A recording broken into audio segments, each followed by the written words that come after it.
Hello, welcome to the Wise Children podcast. Hi, Simon. Hi, Emma. It's Sunday. No, it's not. No, it's not. So this has gone really well straight away. It's Saturday, and in truth, we don't know what's up and what's down because it's been a really crazy year so far. Brilliant, but really crazy, hasn't it?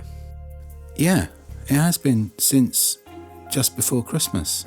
In fact, it's difficult to unpick. It's difficult to unpick. I would like to say before that, because in fact we've been in a tube since Buddha of Suburbia in the Barbican. Then Little Match Girl over Christmas at the Lucky Chance. Yeah. Then Wuthering Heights has rehearsed and travelled to Australia, and in fact finishes its run in Australia today. Yeah. And we've done 2 weeks of North by Northwest rehearsals, which we're here to talk about today. Yeah. And don't know whether I should mention it, but Go on. I won an award in the middle of it all. You did. That was very exciting, wasn't it? Talk us about... I don't know whether I should mention it. Talk us about what award you've won. I won the What's on Stage award for Best Director for Buddha of Suburbia. It was very exciting, wasn't it? It was really exciting. It was last Sunday, and you spend your life telling yourself that awards don't matter because, of course, you almost never get nominated and definitely never win them. So therefore you're sort of programmed to think they don't matter. But oh my goodness, it was really thrilling to actually win. It was an exciting night. They were on stage at the London Palladium. It was very good. It was really good. It was really good. And again, I was so tired because I'd got off the flight from Sydney, Australia, the Sunday before, gone straight into rehearsals on Monday, jet lagged, rehearsed for a week, got to London, and then sort of by the time I was stumbling up the stairs to accept an award from Arlene Phillips, I mean, I felt like I was in a fever dream. But there you were. A fever dream that I'm really, really happy with. And, it gives you a real spring in your step. I've been doing it for a really, really long time. Yeah. And not only is it really fantastic for me, but I think it's really nice for all the people that have been so loyal to me for so many years. So I really hope the sort of the trickle down, as they say, has gone through the company, because it reflects well on all of us, doesn't it? Because you losers have been working with me for years. Yeah, I know. I remember when we used to get nominated for awards. It was a good night, though. It was fun. Very good speech. We've got it somewhere. I think we recorded it. Maybe we'll put it up online somewhere. I bet you can't remember it at all, can you? Well, no, because I was in a sort of hot, sweaty, terrified, excited sort of fuzz, like a little fireball, I know that some things came out of my mouth. Yeah, it went very well. And it was very... What people don't know is that they'd been very strict, saying, well, two things for somebody that was nominated. First of all, they didn't tell you what order the awards were going to be in. No. So you're on sort of high alert for the whole night, which is exhausting. But they also said that you can only do an acceptance speech of 90 seconds and that they would start playing music if you overran. Yeah. So then I was sort of like terrified, certain I wouldn't win, and trying to rehearse and time a speech whilst not knowing whether I was going to get called up in any moment. So yeah, do I remember what I said? Not really, but I really hope I said thank you to all the many, many, many people that contribute to my work and the success of the work, and most importantly Hanif Qureshi, who wrote the most astonishing book of all time. So I hope I said all of that. You did. You got it all in, I'm pretty sure. Good. It was good. Well done. Thank you. What are we actually here to talk about? Oh God, we're gonna talk about North by Northwest, which is Wise Children's new production, which is about to go out on tour, and we've got to do 4 of these. What? North by Northwest? No, podcasts. I've promised 4. Great. Otherwise the sponsors are going to be fuming. We haven't got any sponsors. If they had, they'd be fuming if we didn't do 4. There is actually loads to talk about, though. There's loads to talk about. So today we should just lay the foundations of the project, what it is, who's working on it, because it's so complex. There's so much to talk about. I know. It's epic. It's been epic from the very first time we sat and watched the film together, I think. Well, it's a crazy idea, isn't it? I mean, for those of you who don't know, it's a Hitchcock film. And even if you haven't seen it or don't think you've seen it, what you will know is there's a scene when Cary Grant is running across a deserted cornfield in America, and a biplane dive bombs him and he has to hide in a cornfield. And it's one of the most amazing bits of filmmaking, certainly of that time. Yeah. And so some idiot decided that would be a really fun thing to put on stage, which is what we were doing. But also, it's actually a real diversion, I think, for me, in that it's all plot. I mean, it's right up your street, because you love a thriller, don't you? You love a John le Carré, you love a thriller. I like all the emotional stuff. I know. So, you know, my wheelhouse is usually all the emotion and the characters and the human mess of it. And this is a real fantastic thriller. And I've found it a real challenge. But I was about to say I've loved it, which is not true. You know that's not true. I've actually really struggled with this, but I am learning to love it, because it's amazing. And once you've got your head round, it's like a Rubik's Cube. Every bit of plot matters. Yeah. Every bit of action matters, and you have to really dig into this complicated thriller and make it work, whilst also trying to translate some of the most ludicrous locations in film history onto the stage of York Theatre Royal. It ends on Mount Rushmore. That's the other one that you might remember, is a beautiful Hitchcock blonde being in stilettos on the heads of the American presidents. So I've got to do that as well. That's next week's problem. I'm not worrying about that this week. It is actually. So, it is literally next week's problem. So the reason Simon is saying that is we're at the end of week 2 and we have finished Act 1 and Mount Rushmore's at the end of the show. So we actually haven't even looked at Mount Rushmore yet. That's going to be next Friday at the earliest. We've done the crop spraying though. Yeah, but you've got the whole of Act 2 to get through. You've got all the house stuff. The house stuff's there's another great... Who designed... There's a famous house in it, isn't it, with a very famous architect? Lloyd Wright? Is it a Lloyd? I think it's Frank Lloyd White. Right. Close. That's his brother. But we've got that section to do, and that's really complicated. Don't say that. It's all going to be fine. I'm feeling great. I'll tell you what I'm worried about. What? If you turn up on preview 1 and say it's too long, we need to make some cuts, there aren't any. Tell me about it. You can't. There's nothing to cut. Well, yeah, but it has got tons of fantastic dance routines in it. I mean, obviously they could. Don't worry, I'm not going to. I'm going to start naming the people I want to talk about in this episode, because it's been choreographed by my dear friend and long-term collaborator, Etta Murfitt, who is doing the most amazing work. I wanted it to be really 1950s, really cool, really quirky, and really virtuosic. I think the film is virtuosic. And the big and crazy idea is there's only 6 actors. So we're distilling this huge plot down into 6 actors. And in order to deliver all those characters and all that action, they have to be virtuosic, and they are. And I said to Etta, I want some of the best dancing we've ever had at Wise Children. And she is putting together some of the best dancing you've ever seen. And the form is really surprising. It's quite stylised. It's really retro. But it's really smart and sharp as well. We're laughing a lot in rehearsals, aren't we? But in terms of cuts, you're absolutely right. It's not going to be an insubstantial piece of theatre, but it rollicks along, doesn't it? I mean, you can tell that it's exciting because all the actors are watching each other and are laughing and gripped. And we had Steve Tanner in taking photographs, rehearsal photographs, and he was laughing from behind the camera, wasn't he? And gasping. So I think there's a real genuine energy in the room that this is a really special show. I think it's really special. But you're right, it's really fast. And there's only 6 people in it playing everybody. If you've seen the film's got hundreds of people in it. Literally. Shall I go through my fantastic cast? I think you should. Yeah, so, oh my God, they're the best cast ever. I'm lucky to be surrounded by many great actors. So, the Cary Grant character, Roger Thornhill, is being played by Ewan Wardrop, who I've worked with many times. Most notably, he was my bottom at the Globe in My Midsummer Night's Dream. Yeah. And most recently, he was Matthew Pike in The Buddha of Suburbia. But he's absolutely brilliant. And he's got an amazing... Somebody else said this to him the other day, which is that he is amazingly charismatic on stage, but is a natural comedian. So the combination of charisma and comedy is really intoxicating. And he is not doing an impression of Cary Grant, but Cary Grant also had that wit and ease that Ewan has. So he's fabulous.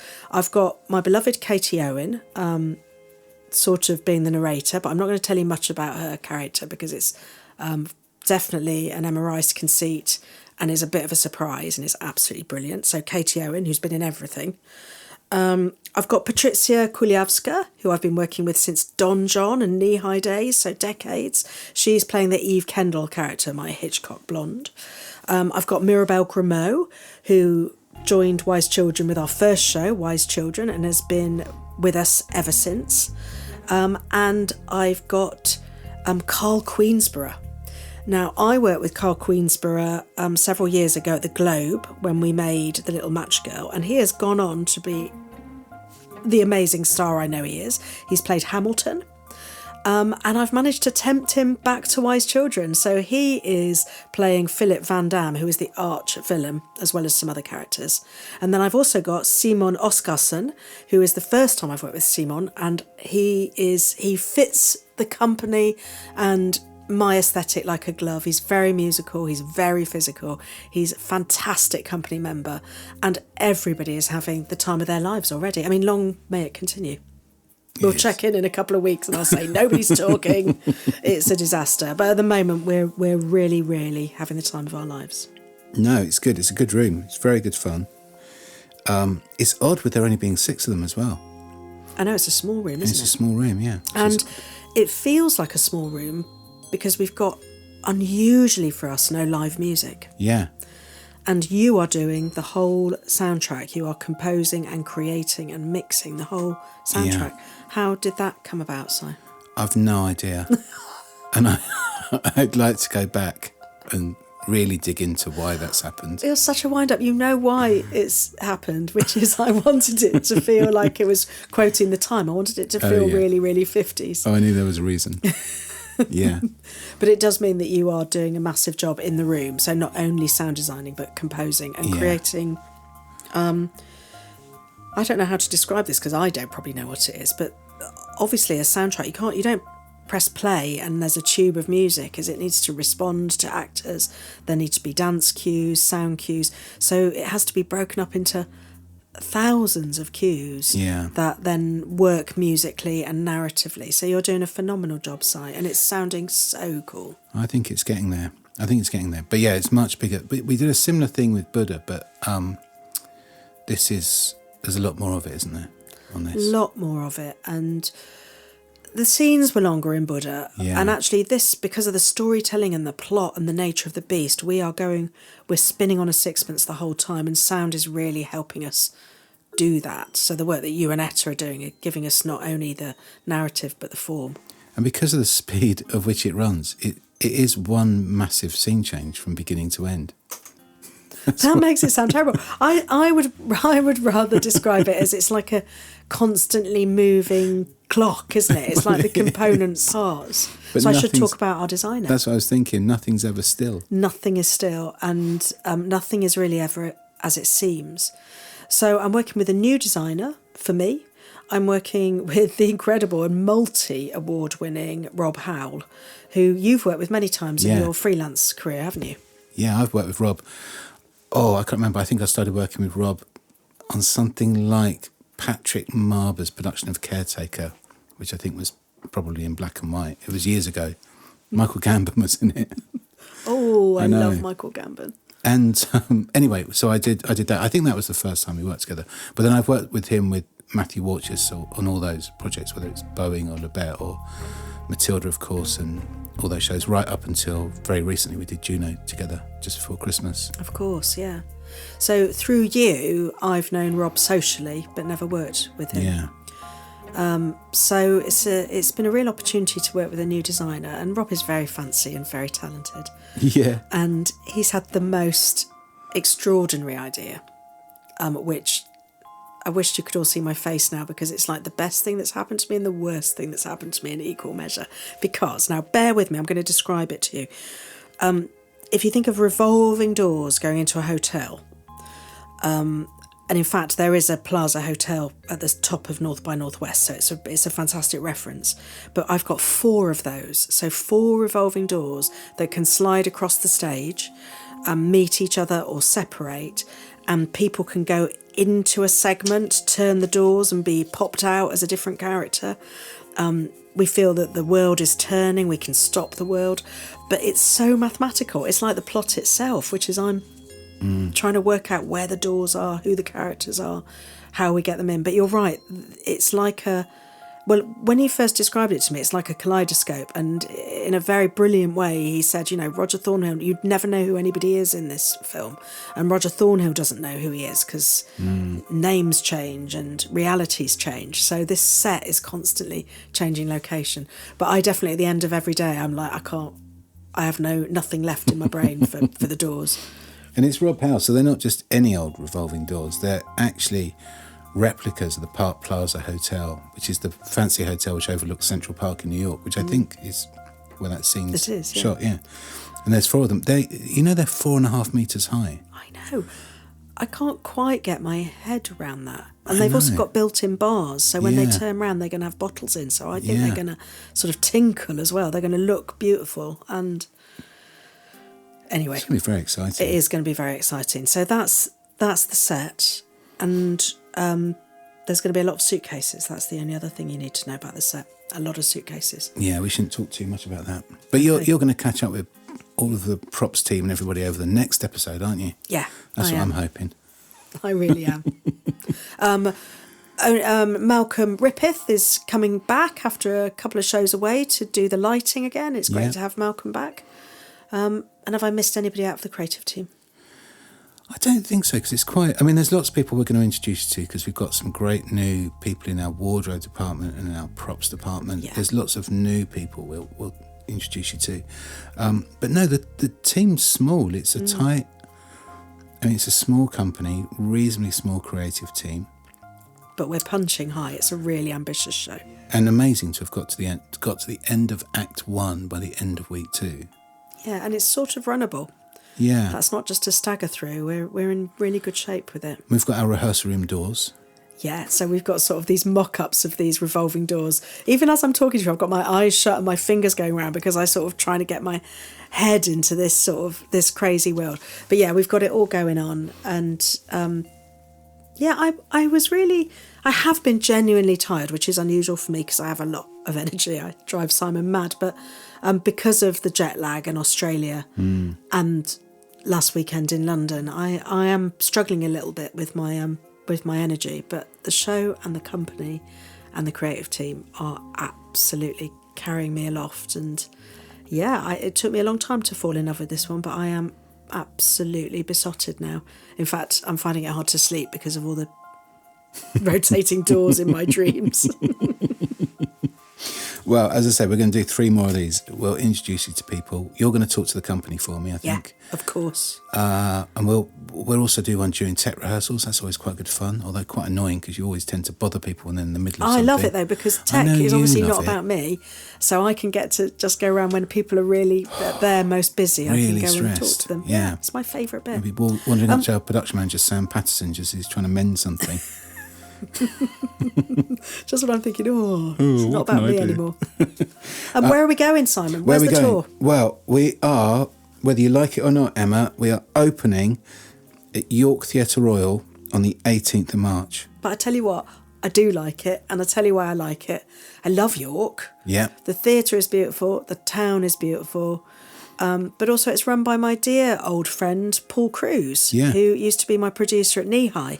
And then went to the other side of the world, ran a venue in Beverly Hills in LA, and has come back and is running York Theatre Royal. So it's going to be a real homecoming in lots of ways to be there working with Paul. And they've been our co-producers. So yeah, York are a co-producer. And then we're off to Home, Manchester, another co-producer. Then we're actually going to Brighton. Now, depending on when this podcast comes out, that's either news or we've already announced it. I can't work it out. Anyway, Brighton is definitely coming on sale. Then we're off to Liverpool, another co-producer for us. And then we go to Bath and then Cheltenham. And then we end up in London at the Alexandra Palace Theatre, which we're very excited about.